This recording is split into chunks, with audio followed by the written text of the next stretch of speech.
आप सभी लोगों ने शब्दभेदी बाण का नाम जरूर सुना होगा। शब्दभेदी बाण यानी आवाज़ सुन करके उस दिशा में बाण चलाया जाए और वो बाण या तीर सीधा जाकर निशाने पर लगे, तो ऐसे तीर या बाण को शब्दभेदी बाण कहा जाता था।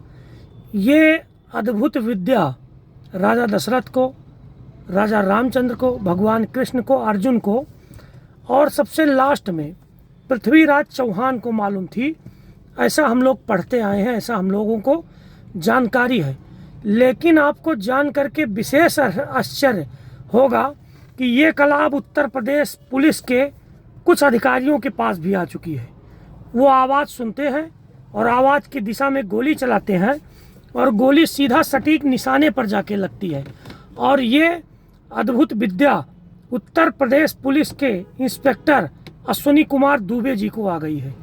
अगर ये विद्या का वो प्रचार प्रसार करें और देश स्तर पर इसका ज्ञान बांटें और हमारे सशस्त्र सेनाएं जो बॉर्डर पर रहती हैं उनको अगर ये विद्या पता चले तो बहुत सारे आतंकवादियों को जो हमारे देश के खिलाफ साजिश रचते हैं उनको आसानी से मारा जा सके। लेकिन वो इस विद्या को बता नहीं रहे। इस पूरे विद्या की जानकारी जब उच्च न्यायालय इलाहाबाद की लखनऊ खंडपीठ को हुई तो हाई कोर्ट को शंका हो गया कि ऐसी विद्या, अद्भुत विद्या जो सतयुग के समय थी, कुछ विशेष लोगों को पास थी, वो उत्तर प्रदेश पुलिस के इंस्पेक्टर इक्कौना थाना के पूर्व इंचार्ज अश्विनी कुमार दुबे को कैसे पता हो गई। इस मामले पर हाई कोर्ट ने जांच के आदेश दे दिए। मामला क्या था मैं एक बार बता चुका हूँ। ये मामला 2025 का है।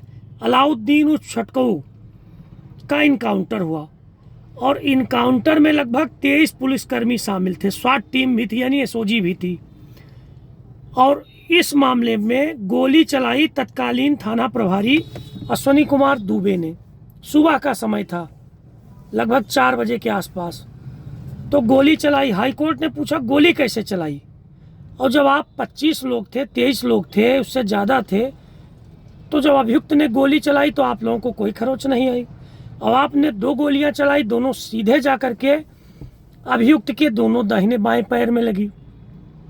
तो हाई कोर्ट ने इनसे पूछा, थाना अध्यक्ष से, तो इन्होंने कहा कि अभियुक्त ने पहले गोली चलाई और उसकी गोली ख़त्म हो गई, हम लोग छिप छिपा के बच गए।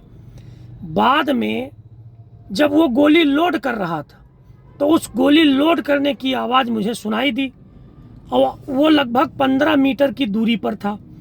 और जब वो गोली लोड कर रहा था उस समय जो आवाज़ सुनाई दी, उसी आवाज़ को सुन करके अश्विनी कुमार दुबे जी, तत्कालीन थाना प्रभारी इक्कौना ने उसी दिशा में गोली चला दी। अब आप विश्वास मानिए कितनी अद्भुत घटना हुई, जैसा शब्दभेदी बाण चलाने पर होता था। 2 गोलियां चलाई और आवाज़ सुन करके चलाई और दोनों गोली एक दाहिने पैर में एक बाएं पैर में जाकर के लगी। अब इस पर तो उनको बहुत बड़ा अवार्ड मिलना चाहिए, उनकी प्रशंसा होनी चाहिए, इस विद्या का प्रचार प्रसार होना चाहिए। लेकिन हाई कोर्ट को शंका हो गई। हाई कोर्ट ने सीबीआई जांच के आदेश दे दिए। हाई कोर्ट ने कहा इनके निशानेबाजी की भी जांच कराई जाए कि ये अद्भुत विद्या इनको मिली कहाँ से, जिससे विद्या देश के काम आवे। तो ये था पूरा मामला जो श्रावस्ती जिले के इक्कौना थाना का था, जहाँ पर अचूक निशानेबाजी की उस समय के थाना अध्यक्ष अश्विनी कुमार दुबे जी ने। हालांकि बहुत सारे लोग जानते हैं ये पहले गोंडा में भी रह चुके हैं, और इनके कार्यशैली से बहुत सारे लोग वाकिफ़ हैं। मैं इतना ही कहूँगा मर्यादित शब्दों में, है ये बड़ा मक्कार आदमी पहले का। जिस चौकी पर रहा है ये, वहाँ के लोग जानते हैं कि जनता को इसने कैसे लूटा है। तो इस पूरे मामले पर आपके क्या राय हैं, आपके क्या विचार हैं? मुझे हंसी आ रही है।